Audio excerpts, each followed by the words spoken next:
Ушундай сөздөрдү токтотуш керек. Ким кандай иштеп жатканы президент катары мага даана көрүнүп турат. Албетте, кемчиликтер бар, бирок көч бара-бара түзөлөт дейт. Иштей албаган кадрларды четинен алмаштырып жатабыз. Эскилери да бар. Ушул жерден жалпы журтчулук бир нерсени так билип коюшу керек. Эсиңиздердеби, октябрь окуясынан кийин жалаң жаштарды алып келе баштаган. Жарым жылга жакын иштешти. Тажрыйба болбогондон кийин өздөрү да кыйналат экен, мамлекетти да кыйнайт экен. Министр болгондордун арасында штаттык расписание деген эмне экендигин билбегендер болду. Анан кантип килейген министрликти башкарат? Күнөскана ачып бадыраң өстүрүп алса эле, мен министр болууга даяр экем деп ойлош керек. Министрлик бир теплица менен эле чектелбейт. Ал эми эски кадрларды Акылбек Жапаровду баш кылып иштеп бергиле деп мен өзүм чакырып келдим. Так сүйлөшүп алдык. Буга чейин кандай иштегениңер, эмне кылганыңар мени кызыктырбайт.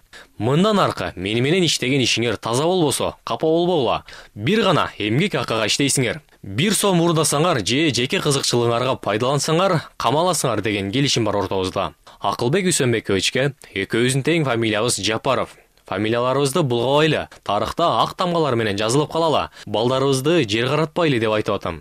Жаман команда болсок, бир жылда бюджетти 280 миллиардтан 411 миллиардка кантип көтөрөт элек? Кантип эмгек акыларды 3 эсеге көтөрөт элек? Кантип жөлөк пулдарды көтөрөт элек? Кантип армиябызды күчтөп алат элек? Курал жарак жана жаңы технологияларды сатып алабыз бергиле десек, өнөктөш өлкөлөрдүн жетекчилери мурда бекер бергилечи деп сурамып жүрчүлеңер. Азыр акчаны кайдан таап атасыңар деп таң калып сурап атышат. Начар команда болсок, итке минген бойдон отура берет элек. Мектептерди салбайт элек. Жалпы республика боюнча 37 мектеп, 3 балабакча бүттү. Жылдын аягына чейин дагы 48 мектеп, 8 балабакча, 1 саламаттык сактоо имараты курулуп бүтөт. Буюрса, жолдор асфальтталып жатат. Быйыл 600 километрге жакын жолду асфальт кылып атабыз. Ошондуктан айланасын тазалаш керек деген дежур сөздөрдөн алыс боло тургулачы. Жаштарды алып келип койсок, тажрыйба топтогончо жөн эле 2-3 жыл убакытты жоготуп коебуз. Азыр аз-аздан ар кайсы жумуштарга тажрыйба топтошсун деп улуттук кадрдык резервден тандап алып, жаштарды аралаштырып жатабыз. Акырындык менен чоң кызматтарга көтөрүп, бара-бара жашартабыз. Ооба, аймактардагы өкүлдөрдүн, жергиликтүү бийликтегилердин анча-мынча министрлер арасында жакшы иштей албай жаткандар бар.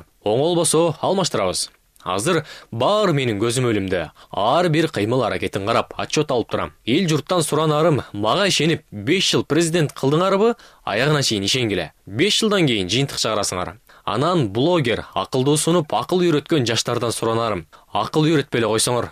Айрымдар ансыз деле жасалып жаткан иштерди минтип койбойсуң, тинтип койбойсуңбу деп акыл үйрөтүп киришет. Өзүнөн сурасаң, же жогорку билими, же тажрыйбасы жок. Сүйлөсө эле Москва, Лондондон кеп кылат. Анан эле интернетте отуруп алып, акыл үйрөтүшөт. Баткен боюнча канча акыл үйрөтүштү? Анын баары ансыз деле жасалып бүткөн же жасалып жаткан иштер болчу.